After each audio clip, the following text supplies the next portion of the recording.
So how do we spot a cyber criminal? Well, actually, this chap here, who's the CEO of Swift, actually says that you'll spot them because they're male, they run Linux on a computer, they've got some Python code, have a hoodie on, and can be seen hunkering over a keyboard. Oh my God, are we in trouble? Are we in trouble if the CEO of Swift thinks their biggest enemy is a hoodie? I won't go into any great detail, but that's me with my hoodie. I know it's a bit hot, so I was going to come down to London with it, but decided not to. So that's me with my hoodie on. So hopefully he's not talking about me. But this stereotypical thing is just completely wrong. Okay, it's serious business. Serious business now. It's not your hoodie and the individual. This is serious crime gangs. If you can make $81 million in an instant, just by casing the joint a little bit and teasing with a firewall and giving some money to somebody who's working in the bank in a very poor country, I hate to say, then that's your risk. Okay, the best firewalls in the world will not protect you against the insider threat from them. Okay, so it's kind of serious business because kind of Swift, you can do a lot of damage in a very short time. You can bring down a country, a small country like Bangladesh that doesn't even have a proper firewall. You're really asking for trouble there. So that's they nearly got away with 20 million, but they couldn't spell foundation, which is pretty good. Oh, cyber criminals really need to go back to school, I think. Maybe. I think if I'd be there with 20 million. Are you sure you've got that spelling right? I don't want to muck this up, but they got 81 million, so they were quite happy. We didn't get that 20 million that we got there. No hard switches at all, no firewall. Basically, very, very simple infrastructure. So that's your problem, and they're doing it all over the place. They're using standard backdoors. The presence of the Bangladesh hack was seen in other places.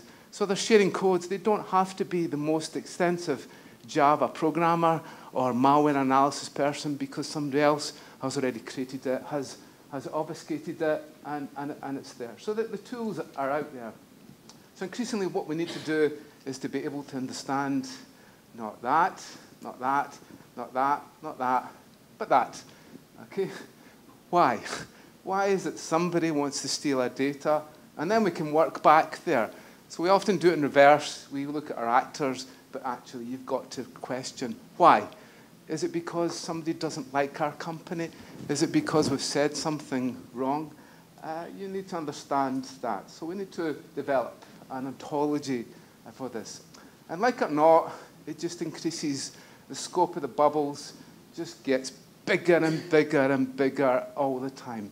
Companies just don't learn that if they hash their passwords with no salt, then they're easily hackable. Half of our passwords are bcrypt.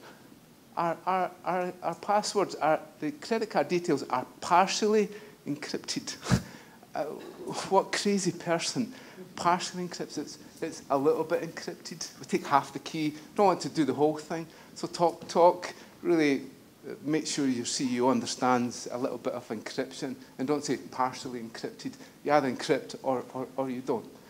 Okay, so the increase of the scope increases all the time, and even Macs. I hate to say it, but I love my Mac. Do you know that 64%, I think, no, 46% of pen testers use a Mac?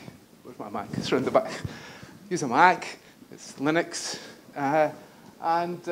so the Mac is just as open. It's just that it hasn't been targeted as much in the past. Okay, so we've been around.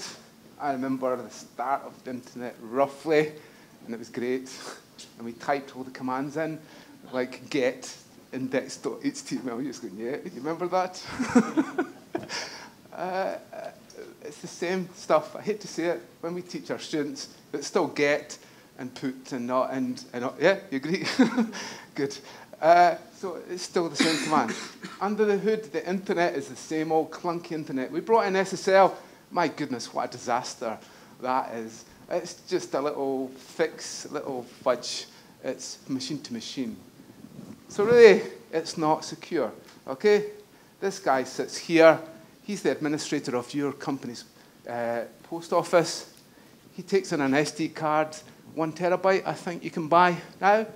He sticks it into the machine, and you've lost all of your email for your whole company, everything. In an instance, he could probably eat it if he wants, because the SD card is actually quite small. I don't know if you've seen them, but the big card, the little micro one, he could eat it and walk out. And he's got the whole of the email system of the whole company. Which company here uses PGP? One.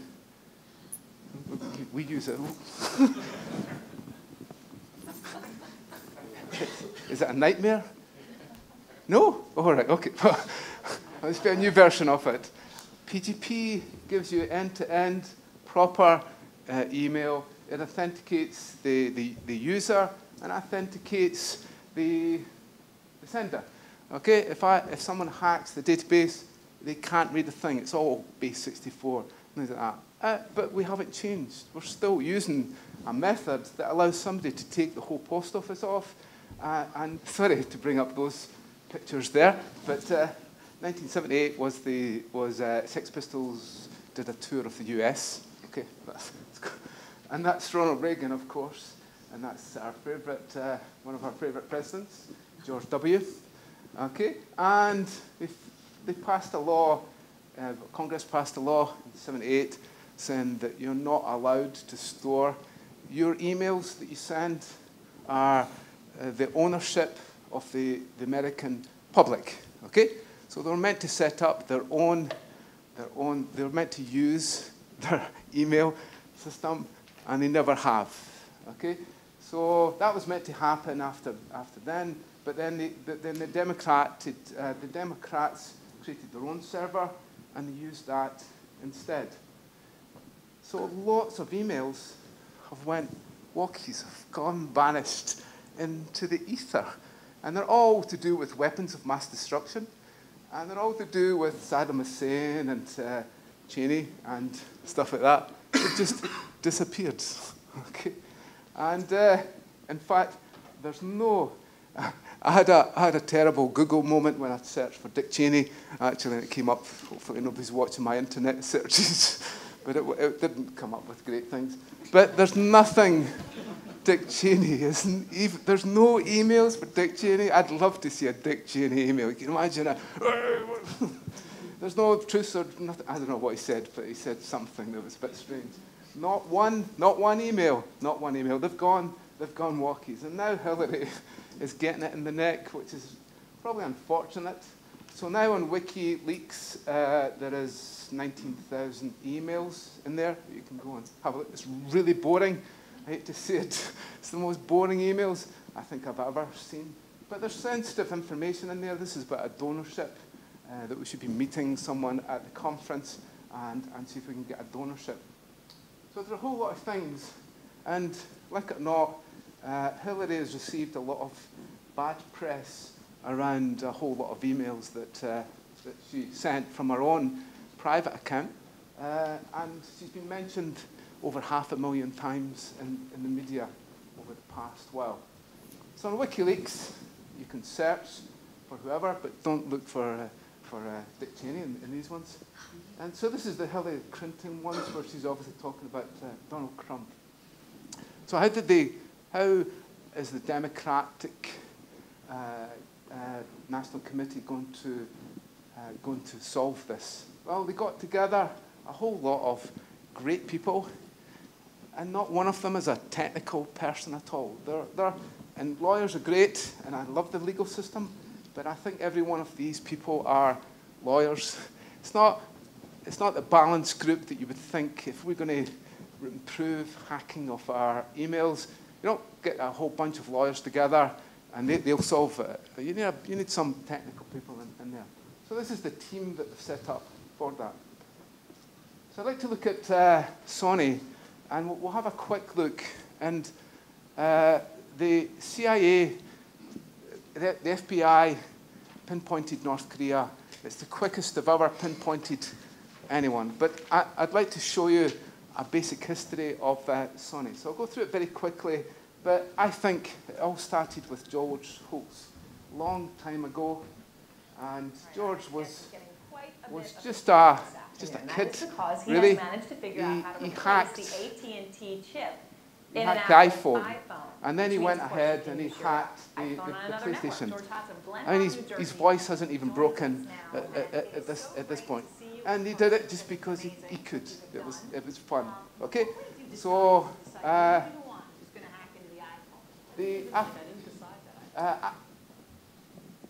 after that, there was a whole lot of problems for Sony.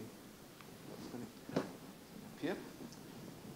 So Sony, because of what they tried to do with copyright protection, then Anonymous started to target Sony. When you've got Anonymous on your back, you've got problems. So they brought down the Sony network from there, and then after that, it was breached, 77 million records, and just don't tell your CEO that everything's okay, because it isn't.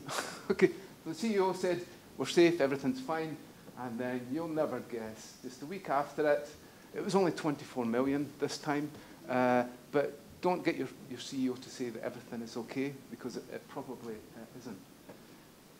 And they couldn't even do this. So it was mainly to do with this. We teach our students this. Basically, this is an injection attack. If I do OR 1 equals 1, then that makes everything true and the whole of the database. As the speaker earlier said, that's the #1 SQL map. It's the easiest. We had some hackers up for our BBC Panorama programs. First program they run was SQL map. You wouldn't believe that database administrators still get caught out by that. But that's the easiest tool in the toolkit for them. And they didn't know that existed.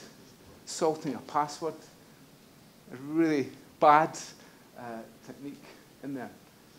So if you're trying to show the advantages of security, show this. So you can see there that Sony shares dipped, and then they were okay, and then they dipped again. Okay, so they were hit many times as they went forward. So that was Anonymous, and then they just went round the whole of the internet, banging on the door, SQL injection, because Sony is a massive company, and they went through, and sometimes it was passwords in clear text. Really novice mistakes. So these are all the ones that they did from there.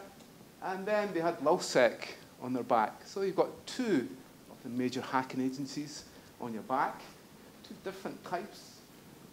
They went ahead and they took lots. And then they got Lizard Squad on their back. So you've now got 3 organizations going after Sony big time. And they brought down the PlayStation Network at Christmas. And they just did it because they could. And then they really disliked the CEO of Sony. So if you were getting on a plane with him, you got because he would tweet that he was at some airport and he was just getting on the plane, and all these people were watching him, and they go, right, there's a bomb on the plane and so on, and everybody would get marched off. He was one of the least popular people on flights. What does that say? 5 minutes. 5 minutes, good. Okay. So I'll show you what happened. There was an email that went to the CEO 1 week before the hack, and they thought it was a phishing email. This is silly. And then 1 week after it, they got that. And then they got that, just to show them that they had actually done it. So this is some of the documents that are in there. So here is me listing all of the documents. Okay, I had to stop my computer because it just goes on and on and on. After 10 minutes, I just stopped. This is all the documents that they managed to get off the Sony site. If you've got a contractor of Sony, an actor, anybody like that, you'll find their name will be mentioned in the file names or in the documents. I reckon there's 25 million. It's a lot of documents. There's private keys in there. PPK is private keys. So there's a whole lot of private keys in there. This is the type of language that they were using in the documents that they had added into it. So it's pretty serious stuff. This is one of the documents, really strange. 50 bankers who committed suicide. One of them from Bank of Scotland who fell off a cliff, I think. Fell off a cliff at the end. That was one of the documents that was released by the hackers for Sony. So it's a very strange. This is some of the other graphics, unfortunately, just to show that they had seeded it on a peer-to-peer network. They gave evidence there.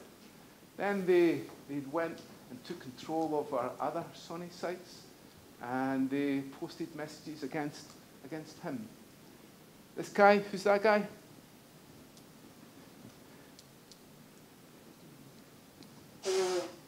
John McAfee, a rather interesting character. So he reckons it was all to do with their copyright protection that they had. So it's still not proven it was North Korea or if it was other organizations. And this is what they reckon possibly happened. There was a disgruntled employee in Los Angeles who was possibly going to be losing their job. So promotion or is being sacked. They possibly took the data off the network. Then it just got so much worse for Sony. There's all the Wiki Leaks contains it now, 30,000 documents and so on. And if you could, the Angelina Jolie ones, you've got to have a look at them. There's some strange documents related to her. And there are some documents about her. There, let me see. This is one of the best ones I found. I don't know if you can read that. I don't think if you could read it, then you can actually read it. This is, she's the chairwoman she was the chairwoman of Sony. If you can read that. But it's an email she sent to herself. A few weeks ago, I drove over Cedar Sinai Hospital and I entered with a small ROM packed with a teenager talking on phones. So tell your CEO to at least be polite and to write good emails. And then there's some quite sensitive emails about people getting jobs in Sony, people of influence getting their kids set up for a job in the company. And this one here is George Osborne. I contacted George Osborne to get a job in the oh, right. To get a job. I'll not read it for you. It is confirmed.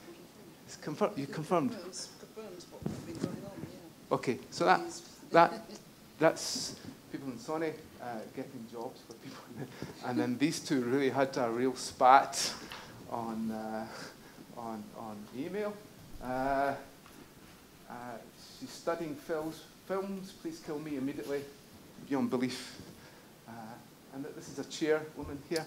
And some of the other things that are said really aren't very, very nice against others. This is the most interesting job I think I've ever seen. The Director of Vulnerability Management for Sony. And at the bottom of it, it says, ability to negotiate compromise between diverse parties competing equities and ability to work independently in unstructured situations. This must be one of the worst jobs in the world to deal with. I just do one little thing. This is really interesting. 1 minute. Sony has a big problem with cold source.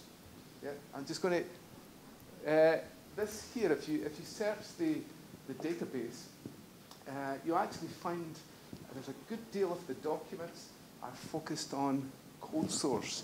They have a big problem in Sony. So this is the affidavit that you have to sign when you take on a contract. So I ask you things like, is your heart okay and your lungs okay, and things like that. So it should just scroll up. So it's asking if you're okay, heart's fine, lungs are okay, that's fine, okay. Disorders of the urinary tract, and so on. Everything's great. Musculoskeletal, skin, cold sores. Whoa, here we go.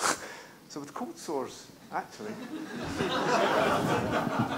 I currently have a cold sore. I have had a cold sore since. My last cold sore was then. My cold sore usually lasts. I have cold sores breakouts over a period. My cold sores, I've got a tingle. Imagine, I've got a tingle. Okay, time's up. So I thought I'd end on cold sores, so that would be a good. Okay, thank you.